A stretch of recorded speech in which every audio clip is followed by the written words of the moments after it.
1000 square feet non vegetarian व्यंजनों के लिए तैयार किया जाएगा। मढ़ैया के अंदर बच्चों से लेकर बड़ों तक के लिए मनोरंजन की व्यवस्था होगी। मढ़ैया में आने वाले फूड प्रेमी अपने भारत के विभिन्न फोक डांसेस, लोकगीत व अन्य रंगारंग कार्यक्रमों का जहां लुत्फ उठाएंगे, वहीं वो अपने देश की ट्रेडिशनल व कल्चरल धरोहर की अहमियत को भी समझ और जान पाएंगे। गांव जैसा फील देने वाले मढ़ैया के अंदर ऐसे भी रेस्टोरेंट हैं जो अंदर से अपने आकार व बनावट में किसी 5 स्टार होटल से कम नहीं। Madhaiya K duck dine restaurant को ही लीजिए।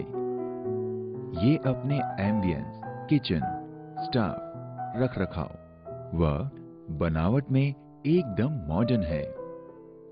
यहाँ का हैदराबादी, मोगलाई व नवाबी खाने अपने जायकों की बदौलत एक अलग पहचान रखते हैं। इस अलग पहचान के साथ हम भी आज के लिए अब आपसे विदा लेते हैं, लेकिन अगले एपिसोड में हम फिर मिलेंगे और जानेंगे बहुत कुछ मढ़ैया के बारे में।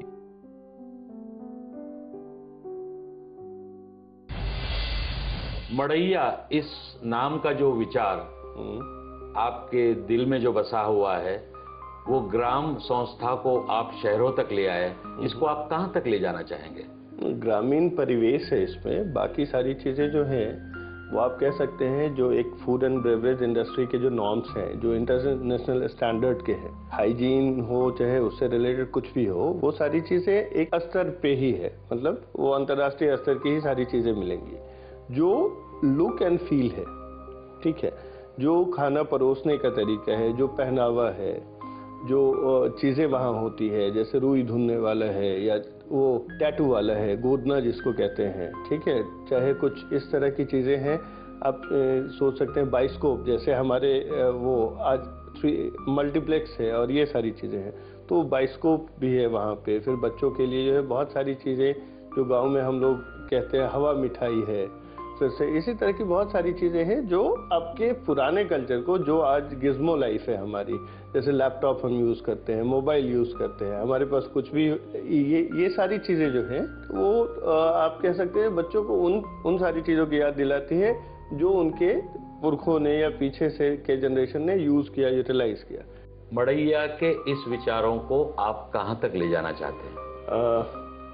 शुरुआत में ये दिल्ली और बॉम्बे तक सीमित रहेगा। उसके बाद जैसे मेट्रो सिटीज़ है, पुणे है, बेंगलुरु है, चेन्नई है, इन सारे मेट्रो सिटी में मुख्यतः ये रहेगा। और मैं चाहता हूँ भारतीय संस्कृति को बस भारत तक ही सीमित ना रखूँ, भारतीय जहाँ जहाँ भी हैं वहाँ मैं इसको, संस्कृति को आगे बढ़ाना चाहूँगा। सिंगल टिकट, ये क्या कॉन्सेप्ट है?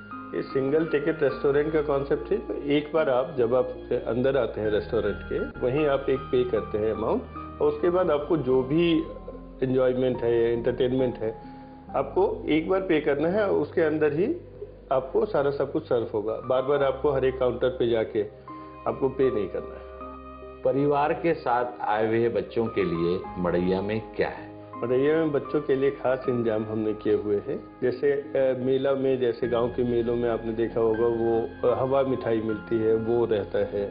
फिर से बच्चों को व्यस्त रखने के लिए जंगल बनाया हुआ है, जिसमें मदारी का शो होता है, या आप कह सकते हैं ये पपेट शो है, ठीक है।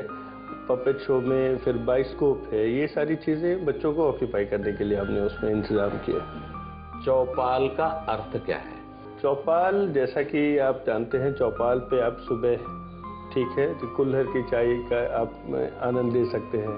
फिर से अगर कोई गांव की पंचायत जैसे होती है, उस माहौल में आप जो है वहाँ बैठ सकते हैं, रिलैक्स कर सकते हैं। चौपाल एक मुंडेर सा बना हुआ होता है, उसके ऊपर एक पेड़ लगा रहता है, ठीक है, पेड़ होता है, उसके नीचे धूप की छांव में आपको मालिश वाला, चम्पी वाला और इस तरह की चीज़ें हैं वहाँ पे, जिससे आपको एक एहसास हो जो हाँ आप उसी गाँव के धूप छांव सैलून में बैठे।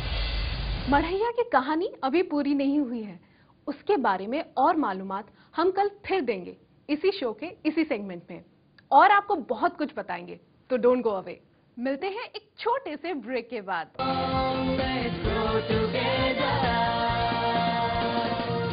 इनोविजन मीडिया को जरूरत है कॉन्सेप्ट सेलिंग के लिए मार्केटिंग सेल्स एग्जीक्यूटिव्स की, और क्रिएटिव टीम में जरूरत है डायरेक्टर, असिस्टेंट डायरेक्टर्स और एडिटर्स की।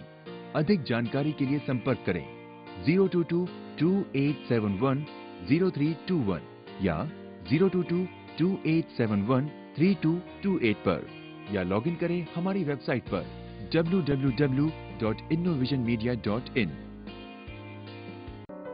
अब एक खास खुशखबर हमारे उन अचीवर्स के लिए। आप किसी भी बिजनेस या कारोबार को चला रहे हो जिसे आपने अपनी मेहनत और लगन से बढ़ाया हो, कंपनी हो या इंडस्ट्री, इनोवेशन मीडिया आपको इस शो के द्वारा सम्मानित करने जा रहा है। यह पुरस्कार न सिर्फ आपके हिम्मत को बढ़ावा देगा, बल्कि आपके समाज में, आपके कारोबारी दुनिया में आपके नाम को रोशन करने का जरिया भी बनेगा। आप अपने नॉमिनेशन के लिए संपर्क करें।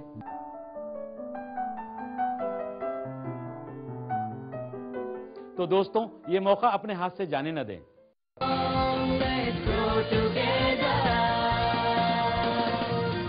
ई पेमेंट सर्विसेज के द्वारा बिक्री कर डिपार्टमेंट को क्या फायदा हुआ है? अभी मैंने आपको व्यापारियों को क्या फायदे होते हैं इसके बारे में बताया।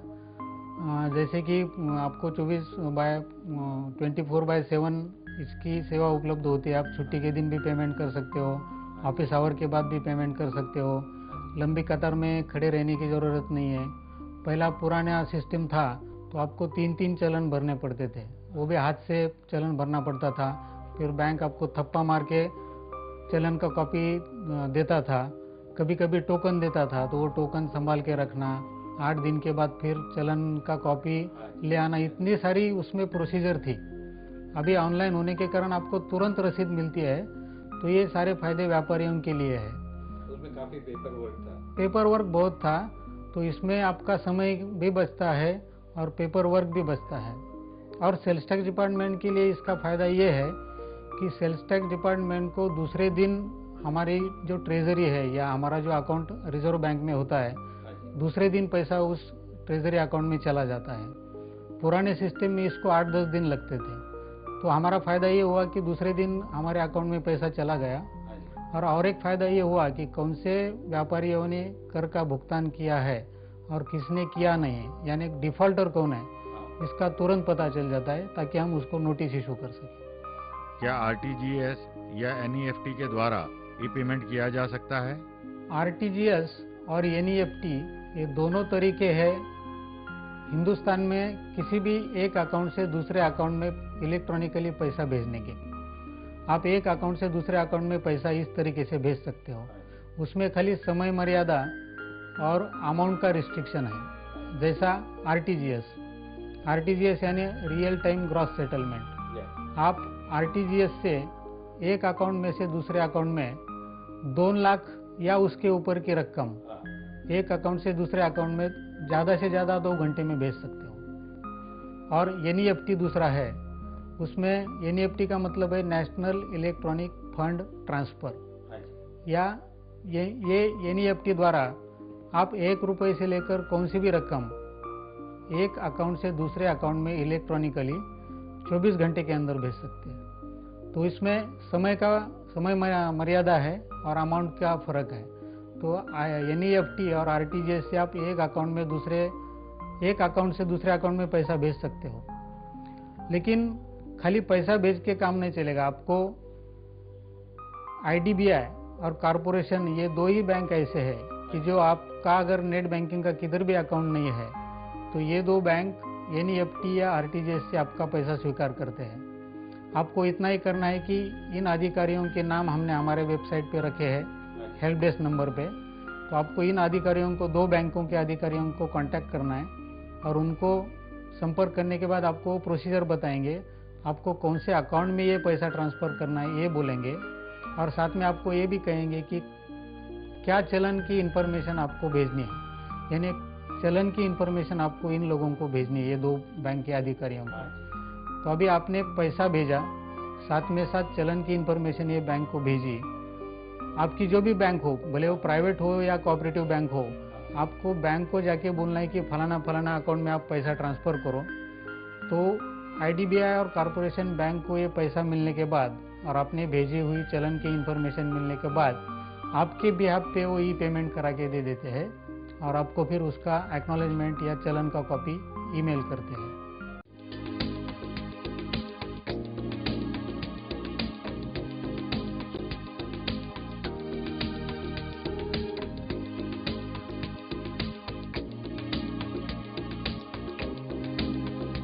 आसमान को छूना है, आगे बढ़ते जाना है, मुट्ठी में कर ले जहां, अब पीछे नहीं हटना है।